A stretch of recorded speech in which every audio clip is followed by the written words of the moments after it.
Assalamualaikum warahmatullahi wabarakatuh. Perkenalkan, nama saya Muhammad Rafif Hanif dengan NIM 2309106044 dari kelas A angkatan 2023. Di video ini saya akan menjelaskan tentang modul pertama dari praktikum Orsikom atau Organisasi dan Arsitektur Komputer.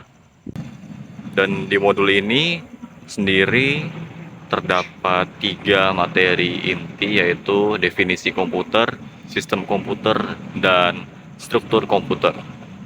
Oke, pertama, definisi komputer. Istilah komputer mempunyai arti yang luas dan berbeda bagi setiap orang. Istilah komputer diambil dari bahasa Latin computare yang berarti menghitung.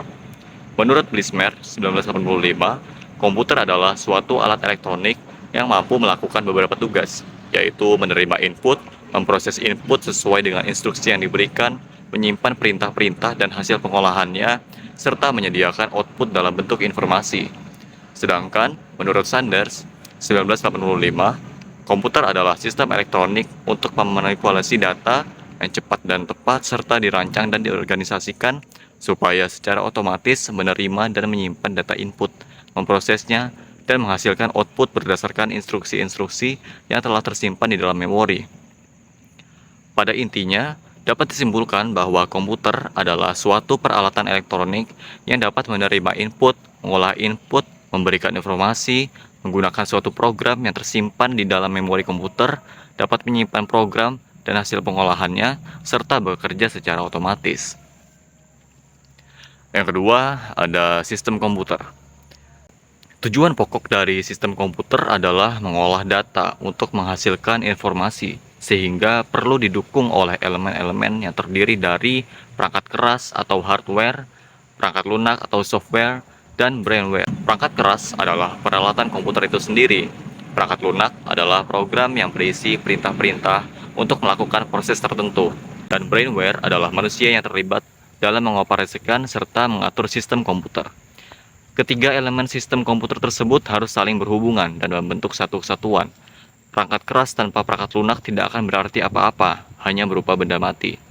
Kedua perangkat keras dan lunak juga tidak dapat berfungsi jika tidak ada manusia yang mengoperasikannya. Yang ketiga, ada struktur komputer. Struktur komputer didefinisikan sebagai cara-cara dari tiap komponen saling terkait.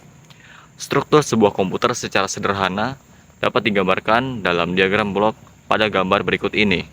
Di sini terdapat bagian CPU atau prosesor, lalu ada memori dan port I/O yang terletak atau terpasang pada motherboard. Secara ringkas, maka sistem komputer terdiri atas 3 bagian penting, yaitu CPU atau Central Processing Unit, kedua ada memori atau RAM dan ROM, yang ketiga ada input-output. Sedangkan fungsi komputer didefinisikan sebagai operasi masing-masing komponen sebagai bagian dari struktur. Adapun fungsi dari masing-masing komponen dalam struktur di atas adalah sebagai berikut. Yang pertama ada input device atau alat masukan, perangkat keras komputer yang berfungsi sebagai alat untuk memasukkan data atau perintah ke dalam komputer.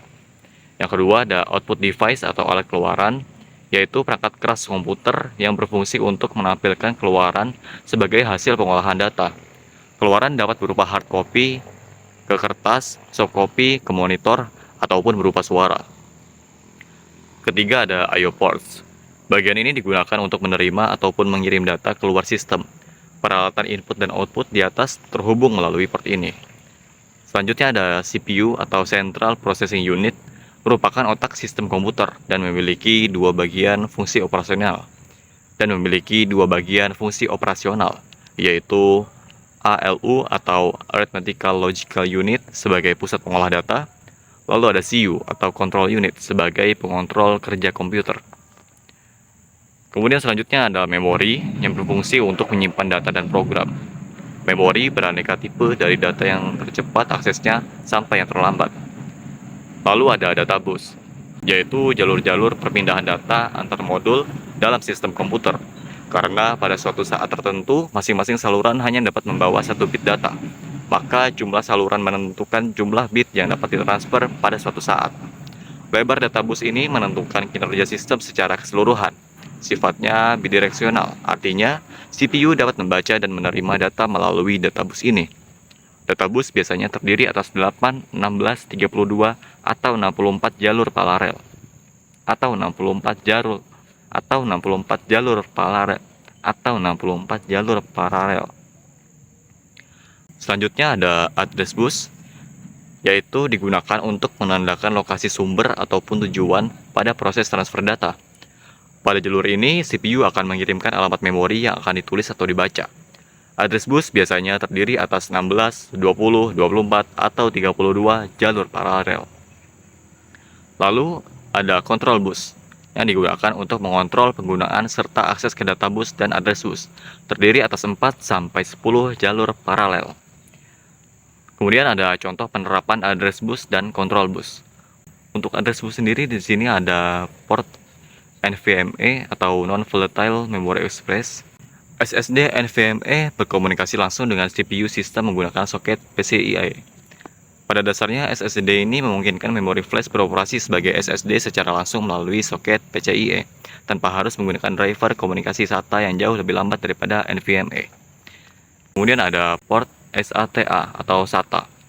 Port SATA adalah antarmuka bus komputer yang menghubungkan adaptor bus host ke perangkat penyimpanan massal seperti hard disk drive dan optical drive. SATA mendukung pengaturan yang memungkinkan satu port pengontrol untuk mengelola hingga 15 perangkat penyimpanan. Dalam hal teknologi penyimpanan yang unggul, NVMe ada dalam kelas tersendiri. Bahkan dalam sekilas, perbedaan performa NVMe dan SATA sangatlah signifikan. Driver komunikasi dan antarmuka antara NVMe dan SATA sangat berbeda. Hal ini karena SATA menggunakan driver HACI yang didesain untuk hard disk drive atau HDD dengan teknologi berputar, sementara driver NVMe secara khusus didesain untuk SSD dengan teknologi flash. Di samping itu, NVMe mampu memanfaatkan soket PCIe guna mengomunikasikan antarmuka penyimpanan dan CPU sistem untuk keuntungan lebih. Kemudian selanjutnya ada contoh penerapan untuk control bus. Yang pertama ada USB atau Universal Serial Bus, yaitu antarmuka plug and play yang memungkinkan komputer berkomunikasi dengan peripheral dan perangkat lainnya. Yang kedua ada kabel USB, yang mana kabel USB ini tersedia dalam berbagai panjang, dari beberapa inci hingga lebih dari 16 kaki. Panjang maksimum kabel USB adalah 16 kaki 5 inci atau 5 meter untuk perangkat kecepatan tinggi, dan 9 kaki 10 inci atau 3 meter untuk perangkat kecepatan rendah. Baik, sekian penjelasan dari saya. Apabila ada salah kata mohon dimaafkan. Wassalamualaikum warahmatullahi wabarakatuh.